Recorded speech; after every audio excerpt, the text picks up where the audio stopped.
Hello, welcome to my channel. It's good to have you here. My name is Gemma.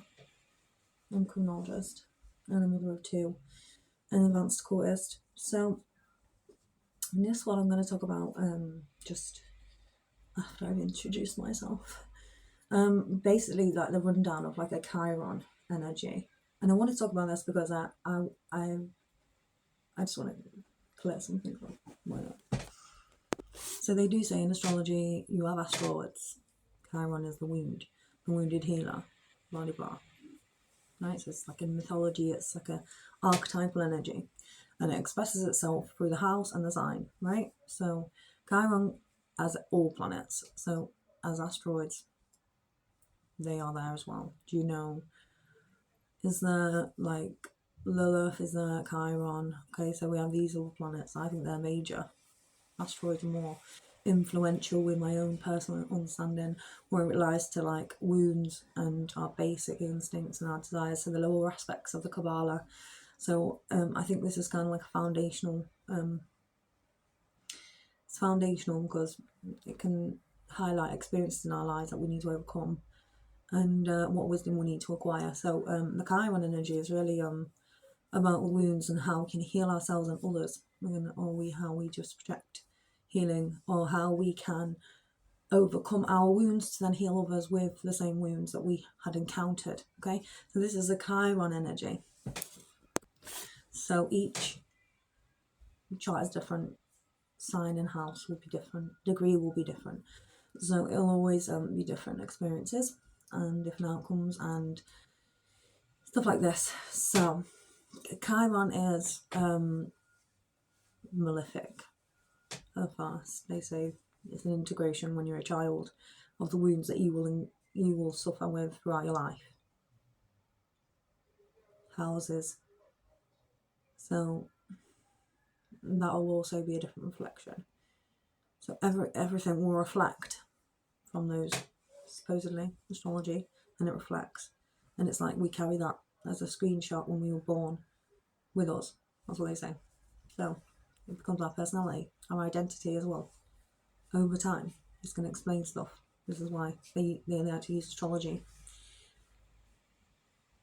significantly, the Jewish communities, and so Chiron in Aries, that's more like they've lost their heads. So it's almost like sometimes if you have a wound in Aries, you might not be able to see everything, but you can feel it. You might not be able to understand it because Aries is the head.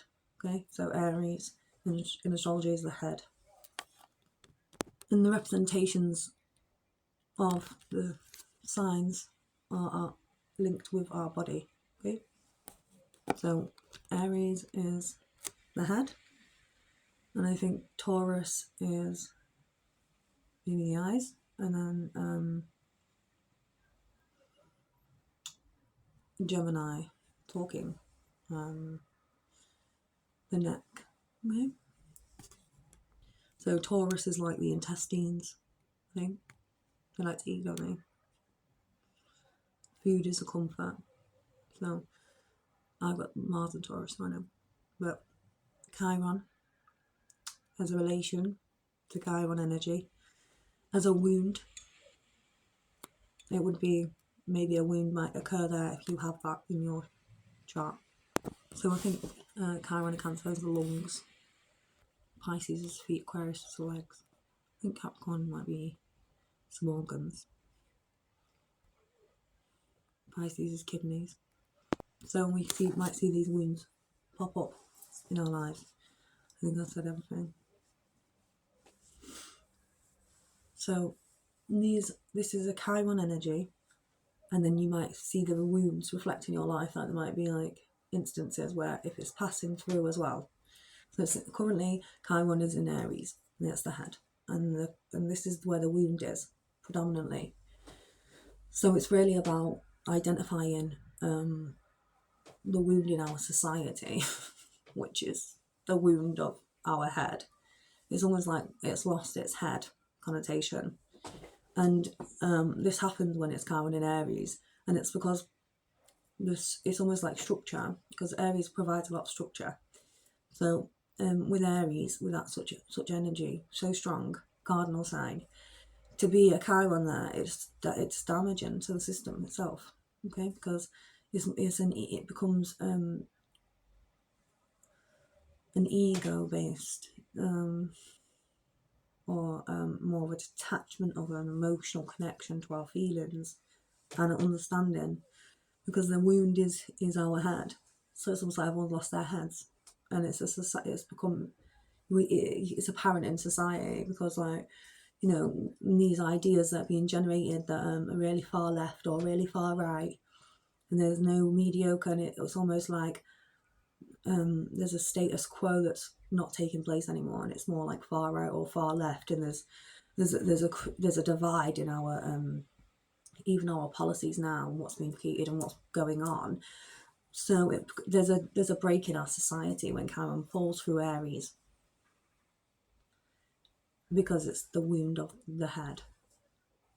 So egoism, narcissism is going to be paramount in this couple of years, because it's a demonstration of a wound in the crown chakra. Okay, and this is in Kabbalah the top of the crown, right? So it's almost like we need to integrate our crowns back, as the wound in the Chiron in Aries within society and our structures can be looks like a dismantling, because I know energies are wounded, or, you know, whatever it may be, where it is going through your house. So you might find it in your identity if it was going through your first house.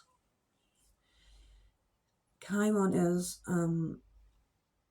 is about demonstrating wounds and then learning how to heal, and so it has to be a progressions within our society. So if there is a fall, there needs to be a quick rise so that it doesn't completely fall off, you know. And so, because if you do that, by the time Chiron Taurus comes, everyone's going to be like, oh, what did we do this for? And it's going to be like a very regretful phase to go through from that energy to Chiron and Taurus, because it's a shock. Okay, so every time it shifts, it's a shock anyway, right? Chiron, when it goes into different houses.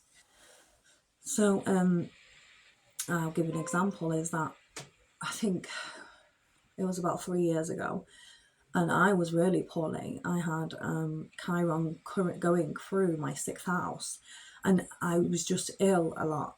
Okay, so it was going through my 6th house. Chiron was. I had no idea it was going through Pisces, and I just had a lot of health issues. So I think it had relation to do with Chiron being in Aries. Chiron being in Pisces.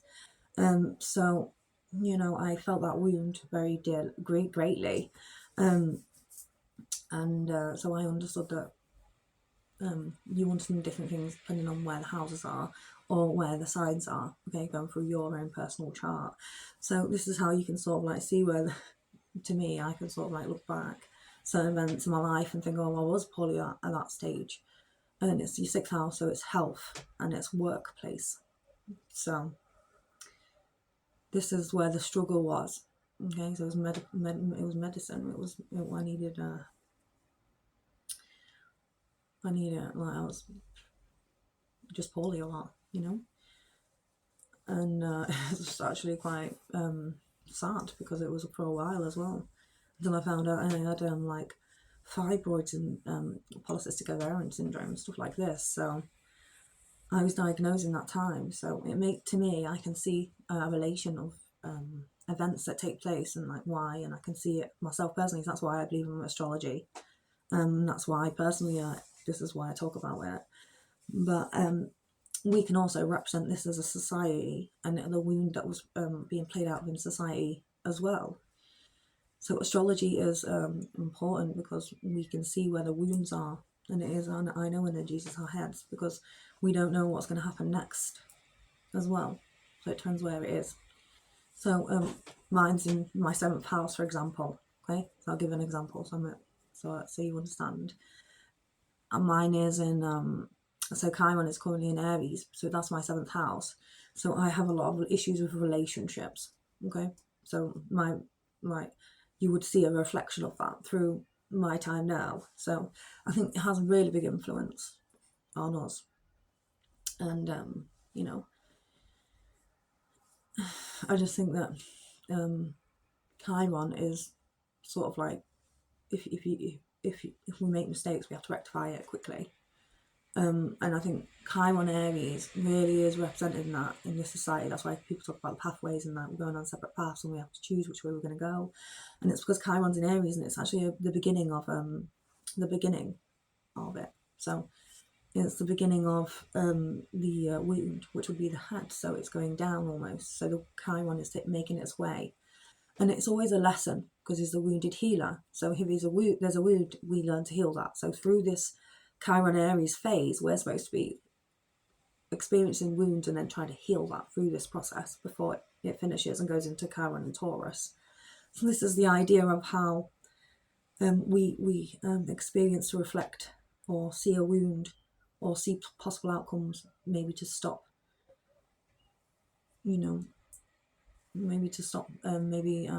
like making really, really bad decisions within this time frame, because it is our heads. So when we understand the I know energies and our wounds, okay, and it's happening to everyone, and it's happening in a societal influence, because everything is experiencing it, astrology, right? Because everyone's experiencing it. So it's almost like we can bring this together, make it understood, but see if there is a deserving of it, because sometimes it isn't, and it's just because, for example, Chiron Aries 7th house, this is like, I encounter a lot of issues in relationships, meeting people, okay? They want different things, I want certain things, and they want different things, and it's very like apparent to see a wound and then how to work through that, or how to just dismantle it completely through that whole phase, that Chiron in Aries. So it's almost like, are we going to completely destroy and not understand how to heal? As the Chiron story tells us, we have to learn how to heal, don't we? We can never heal ourselves. Is that what happened to him? So it's almost like we have an imprint of something, but then in future, so if we have an imprint, we have to learn and go through that process with that imprint and understanding, so that we can become a healer ourselves, regardless of what afflictions take place within our relationships when it goes through the 7th house. But my soulmate's meant to be there, so it's going through that. So I have like a soulmate energy through my 7th Aries, and it's just gone through all that. So when it went through my Sun, my Venus, it went through everything. And we went through Pisces. So, and then now Saturn's going through it, as it's going through making its way through it, as what I think it's finished now, but it's literally just going through. I'm having malefics just go over like my beneficial planets, really. So there's a lot of destruction when malefics take place, go through your 6th and 7th house. Yeah, Chiron is really important to sort of like address then, like where you're at, and what experiences you're going to be learning through those phases. Chiron Aries as a societal connection. This will improve understanding of what kind of wisdom you can gain, and maybe rise on the Kabbalah. This can like rise you to a higher triad of understanding, and just, this is like an opinion, but under the guise of astrology, this is one of the things that I can't think you can learn when you are brought up in a Jewish religious background as well, right? So I think all religions have an influence on us and can have a significance on us, but I wouldn't integrate all of it within my Torah, my being. That's my own opinion. Anyway, so I just wanted to talk about Chiron, going through little things about that. I might put a picture of Ishtar up on the wheel, astrology, and you can see near where the body and the chakra points, okay, because it's a chakra point, I know energy, and it's a Chiron wound, so it's a I know energy. So they're all chakra points, and they all connect back to astrology. And I had a really cool wheel of Ishtar around it, and it shows a representation of Aries, the head, and she's wrapped around it, and the feet are is 12, and that's Pisces. So it takes the full circle. She's stretched out in a yoga position, you know, on the wheel, and it's really interesting because it matches understanding your own Kundalini. So the important thing really about all this is to always remember that you have your own Torah, and you accept and don't accept what things in our lives when they are unbeneficial to us. And this is how we can sort of like acquire an aspect of understanding, rise to an aspect of wisdom, understanding these experiences, and then rise into an I know energy. And from the Chiron Aries, going through Aries, it was just the mark of the beginning of the wound and the processes of healing that wound. So we don't have to completely dismantle it and destroy everything. We can actually just like rise back out of that, and then go back in, and then go into Taurus and Chiron, and then go into the next one, you know, like that. Instead of just going around dismantling all those aspects in a societal influence. Because this is an aspect of evolution. This is quite the opposite. Okay. Chiron Aries. No, I think it leaves soon.